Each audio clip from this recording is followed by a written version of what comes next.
Eddie Howe can prove why he was once biggest prospect in English football, but it will be no easy task at Newcastle. It is never a bad move to suck up to the new boss.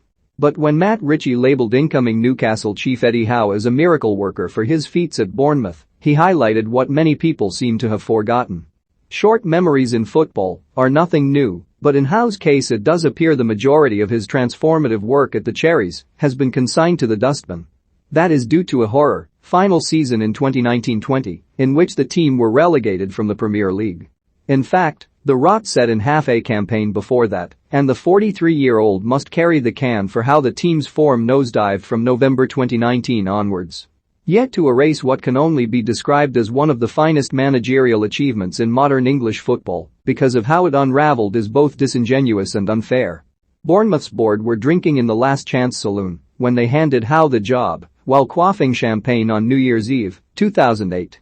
A 17-point deduction due to a financial black hole had them on the brink in League Two. Free bets get over £2,000 in new customer deals, so why not appoint this passionate, then 30-year-old youth coach who had given so much to them as a player?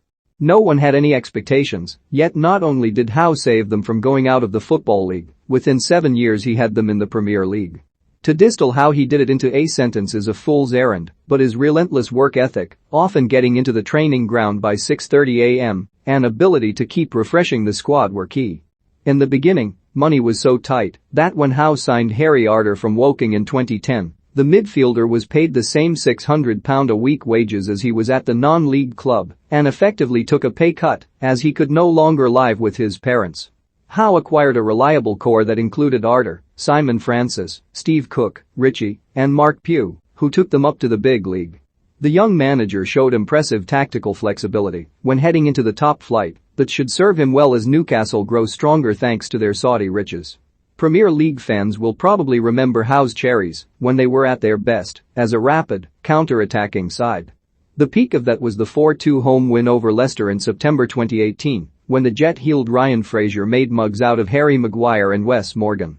Prem fans will best remember Howe's Cherries as a rapid, counter-attacking side, yet they won the championship by dominating possession, and Howe only switched it up after promotion, as he felt it would give them a better chance of survival.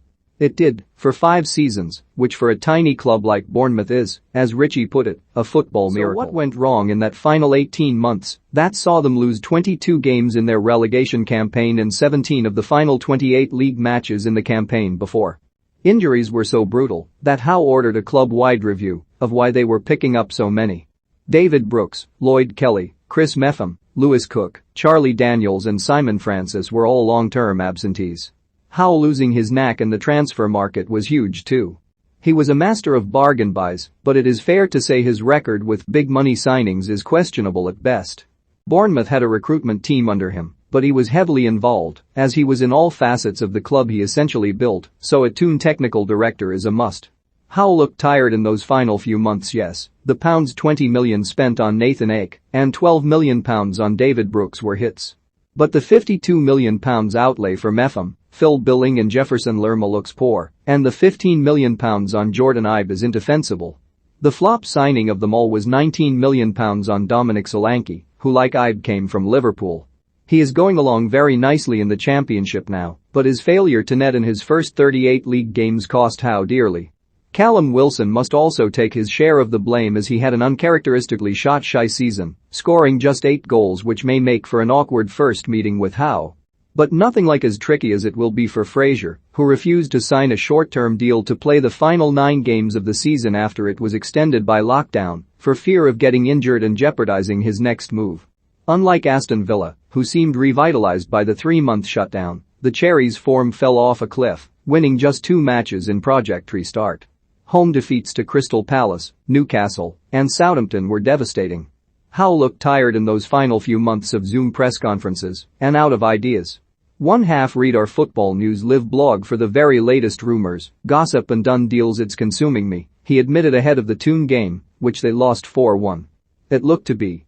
But after 16 months out to rest and recuperate, reflect and reignite his passion with fact-finding missions to Liverpool and Atletico Madrid, Howe looks ready to prove again why he was once touted as the biggest prospect in English football management.